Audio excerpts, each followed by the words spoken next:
अस्सलाम वालेकुम, आप देख रहे हैं होराज़े न्यूज़ HD। खबर शामिल करते हैं साहिवाल से। DPO साहिवाल सादिक बलोच की हिदायत पर SP investigation Sahiwal madam Shahida Noreen की थाना सदर चिचावतनी के हदूद में अगवा होने वाली 6 साल बच्ची अदीबा मुबारक के घर आमद। उन्होंने मासूम बच्ची के वालिदैन को तसल्ली देने के बाद गुफ्तगू करते हुए कहा कि पुलिस की टीम में मासूम बच्ची की बाजियाबी के लिए दिन रात कोशां हैं। इस तनाजुर में तहकीक का दायरा कार बढ़ाते हुए दिगर करीबी अड्डाजात, करीबी जंगल और फसलों की तलाशी ली गई और पेशा वाराना महारत, जदीद साइंसी तरीके, हाय तफ्शीश बरोए कार लाते हुए मुख्तलिफ जावियों से इंतहाई बरीक बीनी के साथ तफ्शीश का अमल रोज़े अव्वल की तरह नहायत सरगर्मी से जारी। जबकि मासूम बच्ची के वरसा और अहले देह ने पुलिस की इस मुखलसाना हमदर्दाना काविशों से पूरी तरह मुतमिन और दिल की गहराइयों से मोतरफ नजर आ रहे हैं।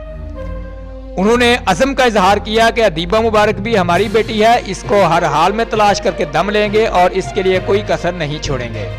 इस मौका पर DSP राणा अकमल रसूल, नादर, SHO थाना सदर जहांजे वट्टू और मुअज़्ज़िज़ीन इलाका की कसीर तादाद भी मौजूद थी। तर्जमान पुलिस जिला Sahiwal. Report Amir Suhail, city reporter Sahiwal, होराज़े न्यूज़ HD।